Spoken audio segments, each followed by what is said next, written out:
அனைவருக்கும் வணக்கம். போன வீடியோல ஆதித்ய குருஜி ஐயாவோட புரிதல் முரண்பாடு என்ன அப்படிங்கறத டீடைலா எக்ஸ்பிளைன் பண்ணி ஒரு வீடியோ போட்டிருந்தோம்.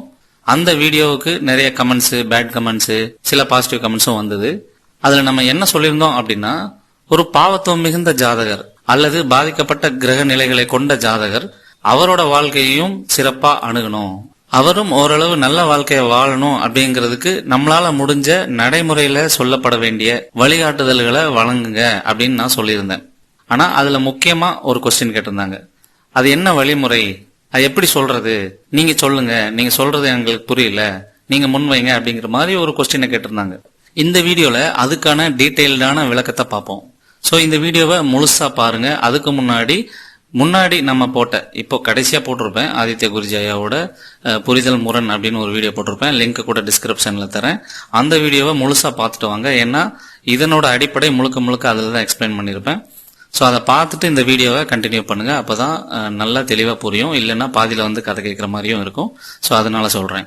ஓகே, அதே போல இந்த வீடியோவும் இறுதி வரைக்கும் பார்ப்போம். என்னென்ன கமெண்ட்ஸ் வந்தது, என்னென்ன பேட் கமெண்ட்ஸ் வந்தது, புரிதலே இல்லாம சில பேர் எப்படி பேசினாங்க, அதுக்கு நம்மளோட ரிப்ளை என்ன, இந்த மாதிரியான விஷயங்களை சரியா எப்படி கொண்டு போறது அப்படிங்கிற டீடைல்டான அனாலிசிஸ இந்த வீடியோட கடைசியில பார்ப்போம். இப்போ பாதிக்கப்பட்ட ஜாதகர்களும் அவங்க நிலைமையிலிருந்து ஒரு நல்ல நிலைமைக்கு, நல்ல வாழ்க்கையை அமைச்சுக்கிறதுக்கு நம்ம கொடுக்கக்கூடிய வழிமுறைகள் என்ன அப்படிங்கறத இந்த வீடியோல டீடைலா பார்ப்போம். இப்போ சனி அப்படின்னாலே நிறைய நெகட்டிவான குணங்கள் சொல்லியிருக்கிறோம். பொய், பொறாமை, திருட்டுத்தனம், வஞ்சம், வாக்குவாதம், பிடிவாதம், வீம்பு, இந்த மாதிரி நிறைய நெகட்டிவான மோசமான குணங்களை, செயல்களை, எண்ணங்களை சனிக்கு காரகத்துவமா சொல்லியிருக்கிறோம். அதுல இப்போ இந்த பொறாமை அப்படிங்கிற ஒரு குணத்தை எடுத்துக்கலாம். இப்போ ஒரு ஜாதகர் எடுத்துக்கலாம். லக்னத்தோட, லக்னாதிபதி கூட சந்திரனோட சனி டைரக்டா தொடர்புல இருக்கிற ஒரு ஜாதகர் எடுத்துக்கலாம். வேற எந்த சுபத்துவமும் இல்ல. தசாபத்தியாவும் வருது, தசாபத்தியும் ஒன்னும் சுபத்துவம் இல்ல, மேக்சிமம் சுபத்துவம் இல்ல, ஃபுல்லா நெகட்டிவா தான் இருக்கு. இப்போ அப்படிப்பட்ட ஒரு நபர் அவரோட வாழ்க்கையில ஏதோ ஒரு காரணத்து மூலயமா, அது ஃப்ரெண்ட்ஸ் மூலயமா இருக்கலாம், ஃபேமிலி மூலயமா இருக்கலாம், அல்லது சுயமா இருக்கலாம், ஏதோ ஒரு வகையில கம்பேர் பண்ணாத ஒரு மனநிலையில இருக்காருன்னு வச்சுக்கலாம். எக்காரணத்தை கொண்டு யாரு கூடயும் கம்பேர் பண்ணல, போட்டியும் போடல, அவர் பாட்டுக்கு அவருக்கு எது வருதோ அதை செய்யறாரு, அவருக்கு விருப்பமான வேலைகளை, செயல்களை, துறைகள்ல ஈடுபட்டு இருக்காருன்னு வச்சுக்கலாம். இப்படி வாழ்ற ஒருத்தருக்கு பொறாம குணம் வருமா அப்படிங்கறது என்னோட கேள்வி. இதுக்கு ஆன்சர் என்னன்னா, வராது. அப்படியே வந்தாலும் திருப்பி அவர் வேலையை பார்க்க போயிடுவாரு. ஏன் போயிடுவாரு அப்படின்னா, இயல்பாவே அவருக்குள்ள அந்த கம்பாரிசன் மைண்ட் செட் இல்ல, ஒரு புரிதல் வந்துருச்சு. போட்டி போடுற ஒரு மைண்ட் செட் இல்ல. எல்லாருமே இண்டிவிஜுவாலிட்டியோட படைக்கப்பட்டிருக்கோம், ஒவ்வொன்றும் இண்டிவிஜுவாலிட்டி தன்மை கொண்டது, அதனால ஒன்னோட ஒன்னு கம்பேர் பண்ணக்கூடாது. அதே போல சமூகத்துல இப்ப இருக்கிற சூழ்நிலையில யாருக்கும் யாரும் எதுக்கும் எதுவும் போட்டி இல்ல. நம்ம நல்வாழ்க்கைக்காக, நம்மளோட சிறப்பான வாழ்க்கைக்காக நமக்கு பிடிச்ச மாதிரி நம்ம வாழணும், அதுக்காக நம்ம செயல்படணும் அப்படிங்கிற ஒரு பரஸ்பரமான புரிதல் அவருக்குள்ள வந்துருச்சுன்னு வச்சுக்கலாம். அல்லது அவரோட ஃபேமிலி நபர்களால சொல்லப்படுதுன்னு வச்சுக்கலாம். கம்பேர் பண்ணாத, அதெல்லாம் ஒண்ணும் இல்ல, ஒன்னும் பெருசா போட்டி போடாத, உனக்கு விருப்பமானதை செய்யி, ரொம்ப ஆழமா ஈடுபடு, அதுல குறை நிறைய வந்தா ஒன்னும் பிரச்சனை இல்லை, பாத்துக்கலாம், யாரு கூடயும் கம்பேர் பண்ணாத அப்படிங்கிற ஒரு மென்டாலிட்டிய, ஐடியாவை, நம்பிக்கைய, குணத்தை தொடர்ந்து முன்னிலைப்படுத்துறாங்கன்னு வச்சுக்கலாம். அதே போல அவருமே தனக்குள்ள அப்படி ஒரு தாட்டை கொண்டு வராருன்னு வச்சுக்கலாம். ஏதோ ஒரு வகையில, எந்த வகையில கொண்டு வந்தாரு, எந்த வகையில இப்படி ஒரு தாட் அவருக்குள்ள போச்சு அப்படிங்கிறது ரெண்டாவது பட்சம். ஆனா இப்படி ஒரு மைண்ட் செட் வந்துருச்சுன்னு வச்சுக்கலாம். அவருக்குள்ள நிச்சயமா நான் சொன்ன மாதிரி பொறாமை அப்படிங்கிற குணம் மேலோங்காது. அதோட கம்பேர் பண்ணல, போட்டி போடல, செல்ஃப் சாட்டிஸ்பாக்சனுக்காக விருப்பமான துறையில ஆழமா ஈடுபட்டு இருக்காரு. அப்போ இப்படி ஒரு பாசிட்டிவான லைஃப் வாழ்ந்துட்டு இருக்கிறப்போ அவருக்குள்ள இருக்கிற அந்த திருட்டுத்தனம், சனியோட மத்த நெகட்டிவான குணங்கள், அந்த இன்ஃபீரியாரிட்டி காம்ப்ளெக்ஸ், இந்த மாதிரியான குணங்களும் கூட பெருசா வெளிப்படாது. பெருசா வராதுன்னு தான் சொல்றேன், வரவே வராதுன்னு நான் சொல்லல. சனியோட இயல்பு அந்த நெகட்டிவ் குணத்தை கொடுக்கும், இல்லவே இல்லைன்னு சொல்லல. ஆனா அது குறையும், மட்டுப்படுத்தப்படும், அல்லது பேலன்ஸ் பண்ணப்படும், அல்லது அந்த பக்குவம், மெச்சூரிட்டி உருவாகி அதை கைவிடுறதுக்கும் வாய்ப்புண்டு. அப்போ சுயமாவோ, சுற்றத்தாரோ, சமூகமோ, அல்லது ஃப்ரெண்ட்ஸோ, அல்லது வேற எந்த வழிகள்லயோ அப்படி ஒரு குணத்தையும், நம்பிக்கையும், செயல்பாடுகளையும், ஃப்ரீடமான மனசையும் முன்னிறுத்தி வழிகாட்டுறது சரியா, அல்லது பாவத்துவமா இருக்கு, சனி வெளுத்திருக்கு, நீங்க பொய் சொல்லுவீங்க, ஏமாத்துவீங்க, பொறாமப்படுவீங்க, சந்தேகப்படுவீங்க, விதண்டாவாதம் பண்ணுவீங்க, வீம்பு பண்ணுவீங்க அப்படிங்கிற மாதிரி கேரக்டரை அவங்க மேல சொல்றது, ஜட்ஜ்மெண்ட் கொடுக்கறது சரியா? எது சரி? எந்த பாதையை முன்வைக்கணும்?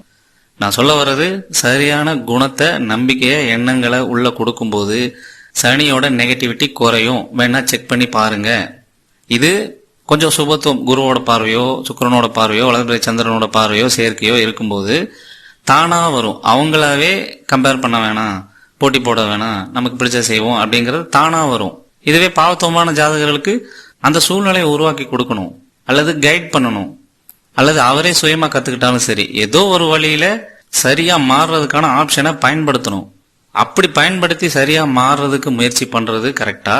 வெறுமனே சனி ஆதிக்கமா இருக்கு, பாவத்துவமா இருக்கு, உங்க வாழ்க்கை இப்படிதான் இருக்கும் அப்படின்னு சொல்றது சரியா? எது சரி அப்படிங்கிற கேள்வியை உங்ககிட்ட முன்வைக்கிறேன். அதே போல ஒரு நீச்ச கிரகத்தை எடுத்துக்கலாம். ஒரு கிரகம் நீச்சமா இருக்கு அப்படின்னா அதோட முழுமையான தன்மை, முழுமையான தெளிவு அந்த நபருக்கு வெளிப்படாது. இதுதான் லாஜிக். இப்போ உதாரணத்துக்கு புதன் நீச்சமா இருக்கு, வேற எந்த சுபகிரக தொடர்பும் இல்லை, இத்தனைக்கும் பாவகிரகத்தோட சம்பந்தப்பட்டிருக்கு, நீச்சபங்கம் ஆகல. இப்படி இருக்கிற ஒரு நபர் அவரு அந்த புதன் சார்ந்த விஷயங்கள்ல, அதாவது அறிவு, படிப்பு, நாலேஜ், இது மாதிரியான விஷயங்கள்ல தொடர் முயற்சியில் இருந்தாரு அப்படின்னா, ஒரு தடவைக்கு 2 தடவையோ 2 தடவைக்கு 3 தடவையோ படிச்சாரு அப்படின்னா, தெரிஞ்சுக்கிட்டாரு அப்படின்னா, கிளாரிட்டியை கொண்டு வர முயற்சி பண்ணாரு அப்படின்னா, அனுபவம் ஆனாரு அப்படின்னா அந்த நீச்சத்தன்மை பெருசா வெளிப்படாது. ஆரம்ப கட்டங்கள்ல நீச்சத்தன்மை வெளிப்படும், அதுல எந்த மாற்று கருத்தும் இல்லை. ஒரு அன்மெச்சூர்டா இருக்கிற ஒரு நபருக்கு நீச்சகரகம் இருந்ததுன்னா அந்த நீச்சத்தன்மை வெளிப்படத்தான் செய்யும். ஆனா அதுல எக்ஸ்பீரியன்ஸ் ஆகும்போது, படிக்கும்போது, அதுல இருக்க டெக்னிக்கை தெரிஞ்சுக்கும் போது அந்த நீச்சத்தன்மையோட வீரியம் குறைஞ்சிரும். ஏன்னா அந்த அறிவு, அந்த அனுபவம், அந்த மெச்சூரிட்டி இந்த நீச்சத்தன்மையை குறைக்கும்.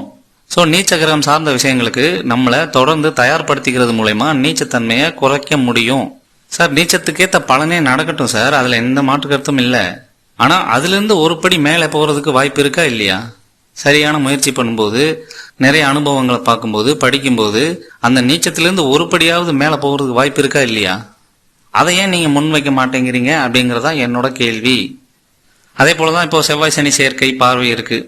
செவ்வாய் சனி அப்படின்னாலே எதிர்கருத்து உடையவர்கள், சண்டை, வாக்குவாதம், முரணான செயல்கள் செய்யறவங்க அப்படிங்கிற மாதிரி சொல்லப்படுது. இப்போ செவ்வாய் சனி சேர்க்கை பார்வை இருந்து வேற எந்த சுபத்துவமும் இல்லாத ஜாதகர்கள் ஒரு அன்பான குணத்தை அவருக்குள்ள வச்சுக்கிறது மூலயமா எல்லாரையும் அரவணைச்சு போகணும், இண்டிவிஜுவாலிட்டியை மதிக்கணும் அப்படிங்கிற ஒரு புரிதலை, ஒரு எண்ணத்தை, ஒரு நம்பிக்கையை அவருக்குள்ள ஏதோ ஒரு வழியின் மூலயமா கொண்டு வந்துடுறாருன்னு வச்சுக்கலாம். சுத்தி இருக்கவங்களாலேயோ தானாகவோ அல்லது ஏதோ ஒன்று பார்த்தோ ஏதோ ஒன்று செஞ்சோ ஃப்ரெண்ட்ஸாலேயோ ஏதோ ஒரு வழியில அன்பான மனசு, எல்லாரையும் அரவணைச்சு போகணும் அப்படிங்கிற குணம் அவருக்குள்ள உருவாக்க ஆரம்பிச்சாருன்னு வச்சுக்கோங்க. இப்படி ஒரு குணம் வளர்ந்துருச்சுன்னா அந்த செவ்வாய் சனி சேர்க்கையோட வீரியம், வேகம், அந்த பாவத்துவம் குறையும். அப்பவும் பாவத்துவம் செயல்படும், இல்லைன்னு இல்லை. ஆனா குறையுமா இல்லையா?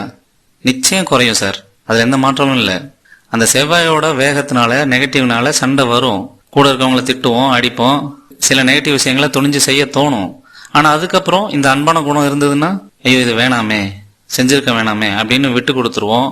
மறுபடியும் மாற ஆரம்பிப்போம், சரி பண்ணிக்க ட்ரை பண்ணுவோம். இப்படி நிறைய நல்ல விஷயங்கள் கொண்டு வரதுக்கு வாய்ப்பு இருக்குதானே? அப்போ அந்த சனி செவ்வாயோட நெகட்டிவிட்டியை குறைக்கிறதுக்கு இருக்கிற முக்கியமான வழிகளில் ஒன்று இந்த அன்பான குணம், அரவணைக்கிற மனப்பாங்கு. இந்த குணம் சனி செவ்வாயை டைலூட் பண்ணும். அப்போ இப்படி ஒரு ஜாதகராக இருக்காருன்னா அவருக்கு இப்படி ஒரு குணத்தை நீங்க பில்ட் பண்ணுங்க, வளர்த்துக்குங்க, கனிவா நடந்துக்குங்க, பொறுப்பா இருந்துக்குங்க, அது ஏதோ ஒரு வகையில அப்படின்னு சொல்லுங்க. அவங்க ஃபேமிலி இருக்க நபர்களுக்கும் சொல்லுங்க, உங்க ஃப்ரெண்ட்ஸ் கிட்ட சொல்லுங்க. எத்தனை பேர் உங்களை ஃபாலோ பண்றாங்க இல்லையா? இப்படி ஒரு கான்செப்டை, இப்படி ஒரு பாசிபிலிட்டியை அவங்க ஆள் மனசுல விதைச்சிட்டீங்கன்னா அவங்க கொஞ்சம் கொஞ்சமா மாற்றத்தை கொண்டு வருவாங்க. அது மூலயமா சனி செவ்வாயோட பாவத்தும் குறைக்கப்படும். இப்படி ஒரு செயலை தான் செய்ய சொல்றேன். அதே போல ஒரு உணர்வு ரீதியா, சென்டிமெண்ட் ரீதியா ஆட்படுகிற நபரா இருக்காருன்னு வச்சுக்கலாம். அதாவது ஒரு 6, 8, 12 தசாபுத்திகள் நடக்கிறவங்க, அல்லது லக்னத்தோட லக்னாதிபதி கூட 6, 8 சம்பந்தப்பட்டவங்க, சந்திரன், சுக்கிரன், சனி, கேது, இந்த மாதிரியான கிரகங்கள் ஆதிக்கம் நிறைந்த நபர்களா இருக்காங்கன்னு வச்சுக்கோங்க. நீர் வீடுகள், அந்த எமோஷன் ரீதியா சம்பந்தப்பட்ட நபர்களா, ஜாதகர்களா இருக்காங்கன்னு வச்சுக்கலாம். அப்படியான ஜாதகர்கள் உங்க குடும்பத்தில் இருக்காங்க அப்படின்னா பன்மைய தன்மை கொண்ட மனநிலையை அவருக்குள்ள வளர்த்துக்குங்க. அதாவது சென்டிமெண்ட் மட்டும் வாழ்க்கையில, லவ் மட்டும் வாழ்க்கையில, எமோஷன், எக்ஸ்பெக்டேஷன்ஸ், அந்த குறிப்பிட்ட உணர்வுகள் மட்டுமே வாழ்க்கையில. வேலை இருக்கு, தொழில் இருக்கு, ஆராய்ச்சி இருக்கு, விளையாட்டு இருக்கு, சமூகம் இருக்கு, நமக்கு தனித்திறமைகள் இருக்கு, ஆன்மீகம் இருக்கு, என்னென்னமோ விஷயம் இருக்கு. எல்லாத்துலயும் கலந்து ஈடுபடணும். வெறும் சென்டிமெண்ட்லயும் ரிலேஷன்ஷிப்ல மட்டும் நம்ம கான்சன்ட்ரேஷன் வைக்க கூடாது அப்படிங்கிற மனநிலைய அவருக்குள்ள வளர்த்துக்கிட்டே இருக்கிறீங்கன்னு வச்சுக்கலாம்.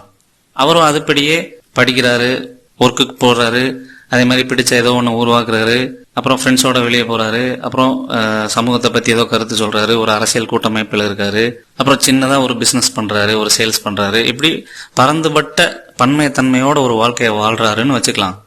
அப்பையும் அந்த எமோஷன் ரீதியா, ரிலேஷன்ஷிப் ரீதியா ப்ராப்ளம் வரும். ஆனா இந்த மாதிரி டைவர்சிட்டியோட வாழும்போது அந்த கான்சென்ட்ரேஷன் குறைஞ்சிரும். மேரேஜ் லைஃப்ல வரப்போற பிரச்சனைகள் இந்த பன்மையத்தன்மையான ஆக்டிவிட்டி மூலமா குறைக்கப்படும், கட்டுப்படுத்தப்படும். ஏன்னா உங்க கான்சென்ட்ரேஷன் பறந்து விரிஞ்சிருக்கு.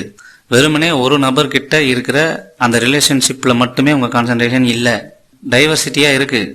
அப்படி இருக்கிறப்போ பிரச்சனைகள் வர்றது குறைவு. நான் பிரச்சனைகள் வரவே வராதுன்னு சொல்லல. எமோஷன் ரீதியா அஃபெக்ட் ஆன ஜாதகர்கள் இப்படி ஒரு குணத்தை வளர்த்துக்கிட்டா, இப்படி ஒரு கேரக்டரா அவங்க மாறிக்கிட்டா, அவங்க ஒரு ஃப்ரீடமான சுதந்திரமான லைஃபை வாழ்வாங்க. இப்படி ஒவ்வொரு ஜாதக அமைப்புக்கும், ஒவ்வொரு கிரக அமைப்புக்கும், ஒவ்வொரு பாவக அமைப்புக்கும், ஒவ்வொரு ஸ்தான பலத்துக்கும் வெவ்வேறு விஷயங்களை நடைமுறை வாழ்க்கையில செய்யறது மூலயமா சிறந்த மாற்றங்களை அவங்களுக்குள்ள கொண்டு வர முடியும். பாவத்துவத்தை குறைக்க முடியும், நெகட்டிவிட்டியை குறைக்க முடியும். ஜாதகத்தில் இருக்கப்படி பலன்களே அவங்களுக்கு நடக்கட்டும். ஆனா அதுல இருந்து கொஞ்சம் பாசிட்டிவா, அதுல இருந்து கொஞ்சம் மேம்பட்ட வாழ்க்கைய நோக்கி போறதுக்கு இந்த மாதிரியான ஆக்டிவிட்டிஸ் ரொம்ப ஹெல்ப் பண்ணும். ஸோ ஒரு குணம் ஜாதகத்தில் இருக்க நெகட்டிவா குறைக்கும், ஒரு நம்பிக்கை குறைக்கும், ஒரு எண்ணம் குறைக்கும், ஒரு சிந்தனை குறைக்கும். ஒரு நபர் குறைப்பாரு, ஒரு சூழலை மாத்துறது மூலயமா குறையும். ஒரு ஃப்ரீடமான மைண்ட் செட் இருந்தா நெகட்டிவிட்டி குறையும், எக்ஸ்பீரியன்ஸ் ஆயிட்டா நெகட்டிவிட்டி குறையும், சரியான நியாயமான நேர்மையான வழிகளில் நடக்க ஆரம்பிச்சா நெகட்டிவிட்டி குறையும். நம்மளோட ஞானத்தை வளர்த்துக்கிறது மூலயமா நம்மளோட ஜாதகத்தில் இருக்க நெகட்டிவிட்டி குறையும். குருவின் வழிகாட்டுதல் இருந்தா குறையும். பொறுப்பான எண்ணங்களை வளர்த்துக்கிட்டா குறையும். அன்புமயமா அரவணைப்போட பரந்த மனப்பான்மையோட இருக்க உங்களை அறியாமலே உங்களோட ஹார்ஸ்கோப்ல இருக்க நெகட்டிவிட்டி குறையும். அதே போல உங்களுக்கு பிடிச்ச வேலையை டீப்பா செய்யும் போது உங்களோட ஹார்ஸ்கோப்ல இருக்க நெகட்டிவிட்டி குறையும். சரியான தொழில் பண்ணும்போது உங்களோட ஹார்ஸ்கோப்ல இருக்க நெகட்டிவிட்டி குறையும். குறிப்பிட்ட செயல், தியானம், யோகா, இப்படி பல விஷயங்கள் இருக்கு. இது எனக்கு தெரிஞ்ச விஷயங்கள், இவ்வளவு சொல்லியிருக்கேன் இல்லையா? இது என்னோட உணர்தல்ல நான் பார்த்த விஷயங்கள். இப்படி எக்கச்சக்கமான விஷயங்கள் உலகத்துல இருக்கு. இதெல்லாம் பயன்படுத்துறது மூலயமா பாவத்துவம் மிகுந்த ஜாதகர்களோட லைஃப் ஸ்டைல கொஞ்சமாவது மேம்படுத்த முடியும். இதுல எந்த மாற்று கருத்தும் இல்லை. ஏன்னா ஆல்ரெடி செக் பண்ணியிருக்கேன். நீங்க வேணா இதுல ஏதாவது ஒண்ணு செக் பண்ணி பார்த்துட்டு சொல்லுங்க. நான் சும்மா ஒரு விளக்கத்துக்காக கேட்கிறேன். நீங்க அன்பா அரவணைப்போட செயல்படும் போது சனியோட நெகட்டிவிட்டி ஏதாவது வெளிப்படுமா? இல்ல நிறைய நாலேஜை கத்துக்கும் போது புதுசா ஏதோ ஒண்ணு கத்துக்கிட்டு, ஓ இப்படி ஒரு விஷயம் இருக்கா, ஓ இதுல இப்படி இருக்கா அப்படின்னு தெரிஞ்சுக்கும் போது உங்களோட அந்த இன்ஃபீரியாரிட்டி காம்ப்ளெக்ஸ் விலகுதா இல்லையா? ஒரு புத்துணர்ச்சி வருதா இல்லையா? இப்படி ஒவ்வொரு செயலை செய்யும் போதும் சரியான மைண்ட் செட், எண்ணம், சைக்காலஜி உங்களுக்குள்ள வரும். அதை கொண்டு வர்றது மூலயமா ஹார்ஸ்கோப்ல இருக்க நெகட்டிவிட்டியை குறைக்க முடியும் அப்படிங்கிறது தான் உண்மை. இதுல என்ன சிக்கல் அப்படின்னா, இதை தொடர்ந்து கொண்டு வரணும். அப்படி தொடர்ந்து நடைமுறை வாழ்க்கையில கொண்டு வர்றதுல தான் நிறைய சிக்கல் இருக்கு. ஏன்னா அன்றாட அவங்களுக்கு இருக்க பிரச்சனைகளை ஃபேஸ் பண்றதுலே அவங்க கவனம் போயிடுது. பணம் இல்ல, இன்னைக்கு டியூ கட்டணும், வேலையில அவன் திட்டினா, என் ஜாதகத்தில் இப்படி போட்டிருக்கு, என் ஃபியூச்சர் இப்படி தான் இருக்கும்னு சொல்லியிருக்காங்க அப்படின்னு நிறைய டைவர்சிஃபையான விஷயங்கள் லைஃப்ல நடந்துகிட்டு இருக்கு.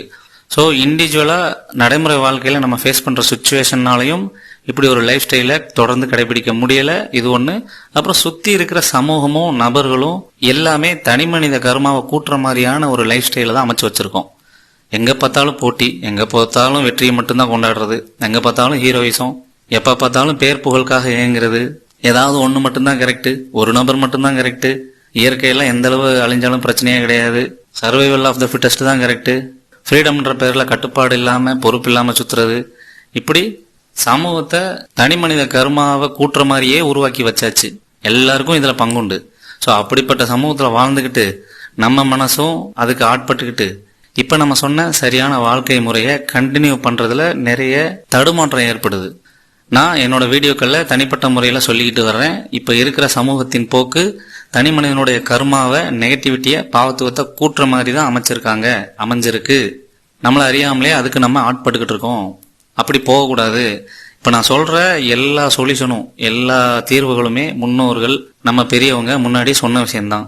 அறத்தோட இருக்கணும், பொறுப்பா இருக்கணும், எல்லாரையும் அரவணைக்கணும், மன்னிச்சிடணும், பிடிச்ச விஷயங்கள்ல ஈடுபடணும், போட்டி பொறாம படக்கூடாது, இப்படின்னு நிறைய நல்ல விஷயங்கள் சொல்லியிருக்காங்க இல்லையா? அதைத்தான் நான் சொல்யூஷனாவே முன் வைக்கிறேன். நான் ஒன்னும் புதுசாலாம் கண்டுபிடிக்கல.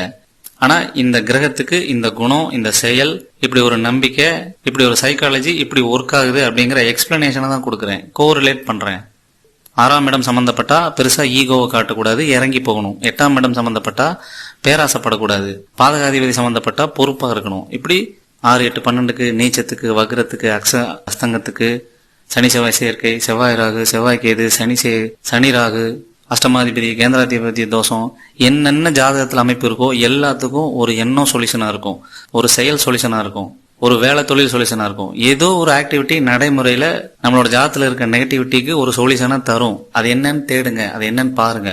உங்க அனுபவத்துல எது சரின்னு படுதோ அதை மக்களுக்கு சஜஸ்ட் பண்ணுங்க அப்படிங்கறதான் நான் முன்வைக்கிற கருத்து. அப்படி நான் நிறைய பேருக்கு சொல்லியிருக்கிறேன், பயன்படுத்திருக்காங்க, தெளிவாக இருக்கிறாங்க. நடைமுறை வாழ்க்கைக்கு எந்த அளவு ஆட்பட்டாலும் திருப்பி இப்படி ஒரு சரியான வாழ்க்கைய, பாசிட்டிவான வாழ்க்கைய முன்னெடுத்து கொண்டு போகும்போது அது இன்னும் மறுபடியும் பாசிட்டிவா மாறி இருக்கு அப்படின்னு சொல்லியிருக்கிறாங்க. ஸோ முழுக்க முழுக்க கிரகத்தின் தன்மையிலேயே நம்ம வாழ்க்கையை கொண்டு போக போறோமா, கொஞ்சம் நம்ம கையில எடுத்து லைட்டா சேஞ்ச் பண்ணிக்க போறோமா அப்படிங்கிறது தான் இங்க முக்கியமான விஷயமே. ஆட்டோமேட்டிக் மோட்ல நடக்க போகுதா அல்லது செல்ஃப் மோட்ல கொஞ்சம் மாற போகுதா, இதுதான் இங்க இருக்கிற ஆப்ஷன். அவர் சொல்ற விதி கரெக்ட் தான், அதுல எந்த மாற்றமும் இல்லை. பாவத்துவமா வெளிப்பட போகுது. ஆனா அதை குறைக்க முடியும், அட்ஜஸ்ட் பண்ணிக்க முடியும், அந்த பலன்கள்ல இருந்து கொஞ்சம் மேம்பட்ட வாழ்க்கையை வாழ முடியும். அதுக்கு என்னென்ன பண்ணணுமோ அதை பண்ண முடியும். அதுக்கான வழிகள் தான் நான் சொன்னது. இது எனக்கு தெரிஞ்ச வழி, நான் லைவா செக் பண்ணி அது ஒர்க் ஆகுற சில வழிகள். இதுல ஒரு சிலர் கேட்டாங்க, என்ன ஆன்மீக வகுப்பா எடுக்க சொல்றீங்க, அப்ப நீங்க எடுங்க, நாங்களாம் எடுக்க மாட்டோம். இது என்ன தர்மசாஸ்திரம் நடத்துற வகுப்பா, வாழ்க்கை எப்படி வாழணும்னு சொல்ற அந்த என்ன சாஸ்திரம் சொல்ற வகுப்பா இது, ஜோதிடத்தை மட்டும்தான் சொல்ல முடியும், நீங்க வேணா போய் சொல்லுங்க, கண்டுபிடிங்க, ஆராய்ச்சி பண்ணுங்க அப்படின்றீங்க. நான் என்ன ஆன்மீக வகுப்பா எடுக்க சொன்னேன், அல்லது தர்மசாஸ்திர வகுப்பு எடுக்க சொன்னா, அல்லது பரிகாரம் ஏதாவது பண்ண சொன்னா? நடைமுறையில கிரகங்கள் இப்படி ஒரு சைக்காலஜியை கொடுக்குது, அதுக்கு நீங்க இப்படி ஒரு சேஞ்சஸ் கொண்டு வாங்க, சைக்காலஜிக்கலா இப்படி ஒரு லைஃப் ஸ்டைலை கொண்டு வாங்க அப்படிங்கறத நான் சொல்றேன். ஆன்மீகத்துக்கும் போகல, பரிகாரத்துக்கும் போகல, தர்மசாஸ்திரத்துக்கும் போகல, லைஃப் ஸ்டைல்லயே சேஞ்சஸ் தான் நான் சொன்னது. எந்த இடத்திலும் இந்த எல்லையை தாண்டி நான் போகலையே. இப்ப நீங்க இப்படி கேட்கலாம், என்னதான் நீங்க சொன்னாலும், என்னதான் நீங்க ட்ரை பண்ணாலும் எவனும் கேட்க மாட்டான், திருப்பி அவங்களோட நேச்சர் படிதான் வாழ்வாங்க அப்படின்னா, கேட்கவே கேட்காதவனை பத்தி நான் பேசல. தப்பு பண்றவனுக்கோ அநியாயமா வாழ்றவனுக்கோ அதுதான் கரெக்டுன்னு நினைக்கிறவனுக்கோ நான் பேசல, அவனுக்கும் எனக்கும் சம்பந்தமே கிடையாது. ஆனா மாற நினைக்கிறவங்களுக்கு, பாவத்துவம் அதிகமா இருக்கிற ஜாதகரா இருந்து நல்ல வாழ்க்கைய வாழணும், சேஞ்ச் பண்ணிக்கணும், கான்பிடென்டா கொண்டு போகணும், வாழ்க்கைய ரசிச்சு இனிமையா வாழணும்னு நினைக்கிறவங்களுக்கு இப்படியான முறைகளை கொண்டு வந்துதான் ஆகணும். இதுதான் அவங்களோட வாழ்க்கையை மாத்தும். அதோட ஒரு உதாரணத்துக்கு நான் சொல்றேன், உங்க லாஜிக் படியே பார்க்கலாம். இப்போ நிறைய பேரை நீங்க பார்த்திருப்பீங்க, எப்படின்னா ஒரு தசா நடக்கும்போது ரொம்ப ஒஸ்டா, ரொம்ப மோசமா இருந்திருப்பாரு. ஏன்னா அவருக்கு அந்த தசா சரியில்லாம இருந்திருக்கும், கேவலமா வாழ்ந்திருப்பாரு, ஊதாரித்தனமா இருந்திருப்பாரு, வெட்டியா செலவு பண்ணிருந்திருப்பாரு, கோவம், டென்ஷனு, வீட்டுல அடிதடி சண்டை, இந்த மாதிரி ஒஸ்டான பிஹேவியர் எல்லாம் நடந்திருக்கும். ஆனா ஒரு குறிப்பிட்ட வருஷத்துக்கு அப்புறம், தசா மாறினதுக்கு அப்புறம் பொறுப்பா வேலைக்கு போயிருப்பாரு, அல்லது தொழில் பண்ணிருப்பாரு, நிறைய சம்பாதிப்பாரு, வீடு வண்டி வாங்கணும்னு வாங்கியிருப்பாரு. அப்படி நிறைய பேர் இந்த மாதிரி வாழ்ந்திருக்காங்க. அப்போ என்ன நடந்துச்சு, தசா மாறி இருக்கு. இப்ப நான் கேக்குறேன், நெகட்டிவான தசா நடந்தப்போ இப்போ நல்லா இருக்கிற நபரோட குணம் எங்க போச்சு? அமைதியா ஒரு ஓரத்துல இருந்திருக்கு. அந்த நல்ல தசா வந்த உடனே அந்த நல்ல குணம் ஆக்டிவ் ஆயிடுச்சு அப்படிங்கறதானே அர்த்தம். அப்போ இதுல மறைமுகமா சொல்லப்படுற விஷயம் என்ன, நல்ல குணமும் பொறுப்பான குணமும் உங்களுக்குள்ளதான் இருக்கு, அது எங்கேயோ வேற எங்கேயோ இல்ல. சார், சுபத்துவமான கிரகங்கள் குருவோ சுக்கிரனோ வளர்பிறை சந்திரனோ தனித்த புதனோ எங்க இருக்காங்க? கட்டத்துக்குள்ளதானே இருக்காங்க. அப்ப உங்களோட மனசுக்குள்ள, உங்களோட உடம்புக்குள்ள, உங்களோட கர்மாக்குள்ளதான் இருக்காங்க. அப்போ எல்லாருக்கும் சரியா வாழ்றதுக்கான பாசிபிலிட்டி இருக்குன்னு தான் அர்த்தம். அது ஒரு இடத்துல தூக்கலாவும் ஒரு இடத்துல கம்மியாவும் இருக்கு. கம்மியா இருக்க இடத்துல பாசிட்டிவிட்டியை கூட்டிக்கணும், நெகட்டிவா இருக்க இடத்துல நெகட்டிவிட்டியை குறைச்சிக்கணும். அதுதான் நம்ம பண்ண வேண்டிய வேலை. அதை விட்டுட்டு நெகட்டிவிட்டி தூக்கலா இருக்கு, பாவத்துவம் தூக்கலா இருக்கு, நீ இப்படித்தான் வாழ்வ, சுபத்துவம் தூக்கலா இருக்கு, நீ ஆஹா ஓஹோ, எல்லாருக்குள்ளயும் நல்ல எண்ணம் இருக்கு, எல்லாருக்குள்ளயும் சுபத்துவம் இருக்கு. அதை எப்படி அணுகிறோம் அப்படிங்கறதுதான் விஷயமே இருக்கு. இப்ப இதுல இன்னொரு கேள்வி கேட்கிறேன், தசாபுத்தி வரும்போது மாற தெரிஞ்ச உங்களுக்கு, நீங்களா சுயமா உங்களுக்குள்ள இருக்கிற நல்ல எண்ணத்தை கொண்டு வர முடியாதா? பொறுப்பா இருக்க முடியாதா? தானா வந்தாதான் நடக்குமா, மேனுவலா வந்தா நடக்காதா அப்படிங்கறதான் கேள்வி. சார், சேஞ்சஸ் கொண்டு வர்றதுக்கு நிறைய வழிகள் இருக்கு. ஒவ்வொரு கிரகத்துக்கும் ஒவ்வொரு ஆக்டிவிட்டி இருக்கு, ஒவ்வொரு குணம் இருக்கு, ஒரு நம்பிக்கை இருக்கு. உதாரணத்துக்கு, ஒருத்தருக்கு ஒரு பாட்டு கேட்டா ஃபீல் குட்டா இருக்கும், பாசிட்டிவா மாறுவாரு. ஒருத்தருக்கு ஒரு படம் பார்த்தா மாறுவாரு. ஒருத்தருக்கு ஒரு கிளாஸ் போனா மாறுவாரு. ஒருத்தருக்கு ஏதாவது கோர்ஸ் படிச்சா மாறுவாரு. ஒருத்தருக்கு குருவோட வழிகாட்டுதல இருந்து தான் மாற முடியும். ஒரு யோகா பண்ணாலோ, எக்ஸ்பீரியன்ஸ் ஆனாலோ, இப்படி ஏதாவது ஒண்ணு பண்ணும்போது உங்க ஜாதகத்துல இருக்க நெகட்டிவிட்டி உங்களை அறியாமலே குறைய ஆரம்பிக்கும். அதுதான் உண்மை. முடியவே முடியாது சார், விதிப்படிதான் சார் நடக்கும், என்ன பண்ணாலும் அவங்க மாற மாட்டாங்க சார் அப்படின்னா, நான் திருப்பி கேட்பேன், சார் நீங்க அப்படி பாவத்துவமா இருக்கிற நபர், மோசமான கிரகமே இப்ப இருக்கிற நபர், அன்பா எத்தனையோ தடவை பேசியிருப்பாரு, எத்தனையோ சூழலை ஃபேஸ் பண்ணியிருப்பாரு, அரவணைப்போட பாசிட்டிவோட அவர் லைஃபை எத்தனையோ சூழ்நிலையில இருந்திருப்பாரு. அப்போ அவரால் இருக்க முடியுதுன்னு தானே அர்த்தம். எத்தனையோ விஷயத்த படிச்சு தெளிவடைகிறது மூலயமா கான்ஃபிடென்ட்டா ஃபீல் பண்ணியிருப்பாரு, நீச்சத்தன்மையை போக்கி இருப்பாரு அவர் அறியாமலேயே. அப்போ அந்த செயலை செய்யும்போது அவரோட ஹாரோஸ்கோப் பாசிட்டிவ் ஆக்டிவேட் ஆகுதுன்னு தானே அர்த்தம். இப்படி நிறைய விஷயங்கள் இருக்கு, நிறைய கருத்துக்கள் இருக்கு. இதெல்லாம் ஆழமா ஒவ்வொன்றா வெளிப்படுத்த ஆரம்பிக்கலாம். இது சார்ந்த விஷயங்களை தான் நான் என்னோட வீடியோக்குள்ள ரெகுலரா சொல்லிட்டு வர்றேன். என்னோட நோக்கம் ஆதித்ய குருஜியை குறை சொல்றதோ, தப்பு சொல்றதோ, அவரை எதிர்த்து வீடியோ போடுறதோ, அது மூலயமா பேர் புகழ் அடைகிறதோ, இது என் நோக்கமே கிடையாது. இதை நான் தெளிவா போன வீடியோல சொல்லிட்டு தான் அந்த கண்டென்ட்டே போடுறேன். டீடைல்டா ஆதித்ய குருஜி ஐயாவோட மாணவர் தான் நானு. அந்த முறைகளை நானும் பயன்படுத்தியிருக்கேன். ஏதாவது தப்பா சொல்லியிருந்தா மன்னிச்சுக்குங்க. ஒரு சேஞ்சஸ்க்காக எல்லாருக்கும் புரியணுங்கிறதுக்காக சொல்றேன் அப்படிங்கிற மாதிரி எவ்வளவு கனிவா டீட்டெயிலா சொல்லணுமோ சொல்லியிருக்கேன். அப்படி இருந்துமே எல்லாரும் நீ அறிவில்லாதவன், நீ பைத்தியக்காரன், நீ முட்டாளு, நீ மென்டல் ஹாஸ்பிட்டலுக்கு போ, டாக்டரை பாரு, நீ பொறாம பிடிக்கிறவன், போய் முதல்ல படி, நீ உழைச்சிட்டு இருக்க அப்படிங்கிற மாதிரி என்னென்னமோ சகட்டு மேனிக்கே சொல்றீங்க. கமெண்ட்ஸ் எல்லாம் பார்த்தா இது என்ன நான் சொன்னதுக்கும் நீங்க போட்ட கமெண்ட்டுக்கும் சம்பந்தமே இல்லாத மாதிரி தான் தெரியுது. ஒருவேளை நான் சொன்ன விதம், அந்த வார்த்தைகள், ஸ்லாங்கு, அந்த போக்கு, அதுல ஏதாவது நீங்க ஹர்ட் ஆயிட்டீங்களா அப்படிங்கறது எனக்கு தெரியல. மேபி ஹர்ட் ஆகிறதுக்கும் வாய்ப்புண்டு. ஒரு மாதிரி எதிர்த்து பேசின மாதிரியோ, அவர் தப்புன்னு சொன்ன மாதிரியோ நினைக்கிறதுக்கு வாய்ப்புண்டு. ஏன்னா ஒரு விஷயத்த ஆழமா நம்புற ஒருத்தர், ஆழமான ஜேர்னிக்கு போயிட்ட ஒருத்தர், ரொம்ப தூரம் ஒரு விஷயத்துல பயணிச்ச ஒருத்தரை அது தப்புன்னோ, அதுல சேஞ்சஸ் கொண்டு வந்தாலோ, அது சரியில்லைன்னு சொன்னாலோ டக்குன்னு கோவம் வரும். அந்த கோவத்தின் வெளிப்பாடாதான் நீங்க போட்ட கமெண்ட்ஸை நான் பாக்குறேன். சார், நான் திரும்ப திரும்ப சொல்றேன், உங்களோட ஈகோ ஹர்ட் பண்றதோ, ஆதித்ய குருஜி ஐயாவை அவரை குறை சொல்றதோ, இதெல்லாம் என்னோட நோக்கம் கிடையாது. நீங்க எல்லாரும் என்ன தப்பா நினைக்கிறீங்க அப்படின்னா, ஆதித்ய குருஜி ஐயாவோட பலன் சொல்ற முறைகள்ல இப்படி ஒரு சேஞ்சஸ் கொண்டு வாங்க அப்படிங்கிற அந்த ஒரு கருத்தை தான் நான் முன் வச்சேன். ஆனா நீங்க என்ன நினைச்சுக்கிட்டீங்கன்னா, அவர் முறையே தப்பு, அவரே சரியில்லை, அவரே மோசமான ஆளு, அவர் கருத்தே மோசமான கருத்து, அவர் கருத்தெல்லாம் செயல்படாது அப்படின்னு சொன்ன மாதிரி நீங்க நினைச்சுக்கிறீங்க. அப்படி நான் சொல்லவே இல்லை. இதுல ஒருத்தர்லாம் அவர் என்னென்ன பண்ணார் தெரியுமா, இதை பண்ணார் தெரியுமா, அதை பண்ணார் தெரியுமா, இப்படிப்பட்டவர் தெரியுமா, அப்படிப்பட்டவர் தெரியுமா. சார், எல்லாமே எனக்கும் தெரியும், தெரியாமையா சார் எடுத்து போட்டுக்கிட்டு இருக்கிறோம். என்னோட நோக்கம், என்னோட விருப்பமே வேற வேற வேறன்னு பல தடவை சொல்லியும் நீங்க மறுபடியும் அதே மாதிரி நெகட்டிவ் கமெண்ட்ஸ் போட்டா உங்களோட அறியாமை, அவ்வளவுதான் மீனிங். இது உங்களுக்குன்னு இல்லை, எல்லாருக்கும் சொல்றேன். எந்த ஒரு விஷயத்தையும் இதுதான் ஸ்ட்ராங், இதுதான் எல்லாத்துக்கும் சரி அப்படின்னு நம்பாதீங்க. இயற்கையில் அப்படி ஒரு பொருள் இல்லவே இல்லை. ஏன் ஆதித்ய குருஜி ஐயாவே கரெக்டுன்னு சொன்ன முன்னாடி சொல்லிட்டு இருந்த அந்த நட்சத்திர பலன்கள் இப்ப தப்புன்னு அவரே சொல்றாரு இல்லையா?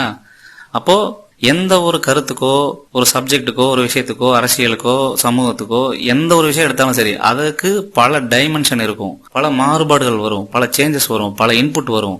எல்லாத்தையும் ஏத்துக்க தயாரா இருக்கணும். அதே சமயம் இந்த நேரத்துக்கு இது கரெக்டா இருக்கு அப்படிங்கிற அந்த நம்பிக்கையிலையும் இருக்கணும். ரெண்டும் கலந்து இருக்கிறது தான் இயற்கையில் இருக்க சரியான விதி. அப்படித்தான் நான் என்ன வச்சிருக்கேன். ஏதோ ஒன்னு கெட்டியா பிடிச்சாலோ, ஒண்ணுதான் சரி நினைச்சாலோ, ஒற்றை தன்மையில நீங்க நின்னாலோ அது இயற்கைக்கு எதிரானது. இது நீங்க எங்க வேணாலும் செக் பண்ணி பாருங்க. ஒற்றைத்தன்மை இயற்கைக்கு எதிரானது, பன்மை தன்மை தான் இயற்கைக்கு பிடிச்ச ஒண்ணு. ஸோ அப்படி நீங்க மாறணும்னு தான் நான் நினைக்கிறேன்.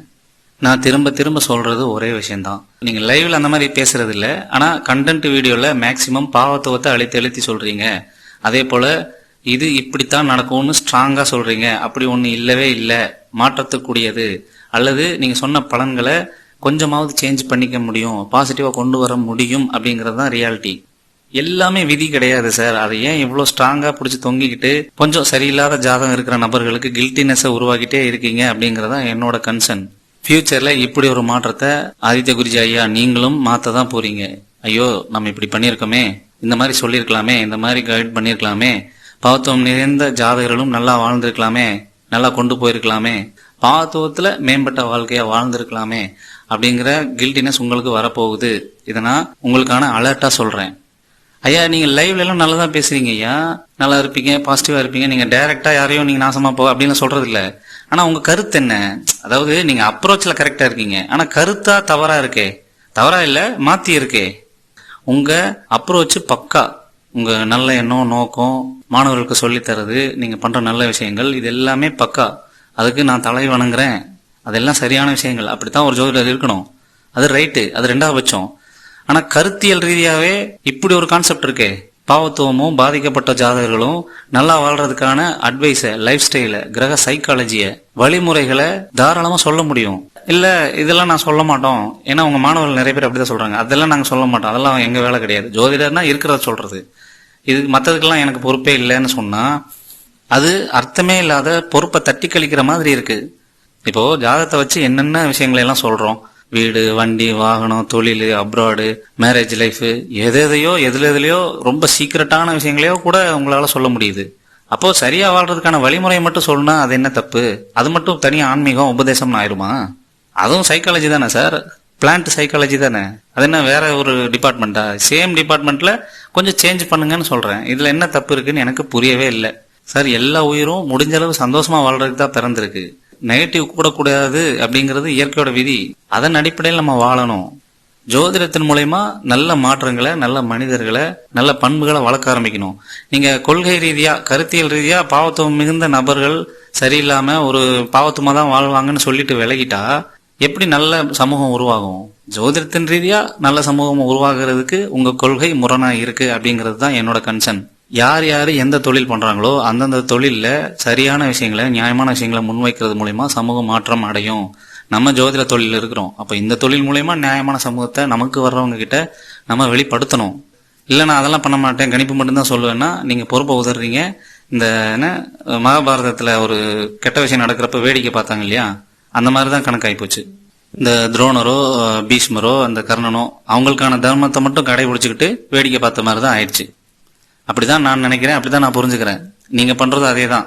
நிறைய பேர் என் கமெண்ட்ல வந்து அதான் சொல்றாங்க, அதெல்லாம் எங்க வேலை கிடையாது, இருக்கிறத மட்டும்தான் சொல்லுவோம், கணிப்பை மட்டும்தான் சொல்லுவோம், அட்வைஸ் எல்லாம் பண்ண மாட்டோம். சார் அட்வைஸே ஜோதிடர் பண்ணிட்டு தான் இருக்கிறாங்க. இப்ப போங்க, இந்த டயத்துக்கு போங்க, இப்ப பண்ணாதீங்க, அப்புறம் பண்ணுங்க, இந்த விஷயத்தை இப்படி பண்ணுங்க, இந்த விஷயத்தை இப்படி பண்ணாதீங்க, அந்த மாதிரி நிறைய அட்வைஸ் சொல்லிட்டு தான் இருக்கிறாங்க. அதுல இப்படி ஒரு சேஞ்சஸை கொண்டு வாங்கன்னு தான் நான் சொல்றேன். அதையே பண்ண மாட்டேன்னு சொன்னா அப்ப நடக்கிறத நான் பொறுப்பெடுத்துக்க மாட்டேன், அதுக்கு எனக்கு சம்பந்தம் இல்லை, கண்ணாடி என்ன வேணா நடக்கட்டும், சேஞ்சஸ் செய்ய முடிஞ்சும் அதை நான் செய்ய மாட்டேன் அப்படின்றது மாதிரி தான் அர்த்தம். ஸோ இதுக்கு மேல உங்க விருப்பம், நீங்க என்ன வேணா திட்டிக்குங்க, என்ன வேணா சொல்லிக்கங்க. இதுதான் என் கருத்து, இது நான் உணர்ந்தது, இதன் அடிப்படையில் தான் நான் செயல்படுவேன். இனி எத்தனை வருஷமானாலும் இப்படிதான் செயல்படுவேன். இதுதான் இயற்கையில் இருக்க உண்மை. நீங்க சொல்றீங்க இல்லையா பரம்பொருள்னு சொல்லி, அது எனக்கு உணர்த்தின உண்மை இதுதான். தீய கிரகங்களின் தன்மை கட்டுப்பாட்டுல இருக்கணும், அவங்களும் சிறப்பா வாழணும், அதுக்கு என்ன பண்ணணுமோ பண்ணணும், இதுதான் இயற்கையோட கட்டளை, அதை தான் நான் செய்யறேன். அதுக்கு உங்களை கூப்பிட்டேன், நீங்க யாரும் வரலன்னு சொல்லிட்டீங்க. அதுவும் குறிப்பா இந்த மாணவர்கள், ஆதித்ய குருஜி ஐயாவோட மாணவர்கள். என்னோட விருப்பம் நான் முன் வச்சாச்சு, அது எப்படி வேணா நடக்கட்டும், நான் செயல்பட்டுட்டு தான் இருக்க போறேன் அப்படிங்கிறது தான் என்னோட ஒரே முடிவு. ஸோ இந்த வீடியோ சம்பந்தப்பட்ட கருத்துக்களை கமெண்ட் பாக்ஸில் போடுங்க. நன்றி.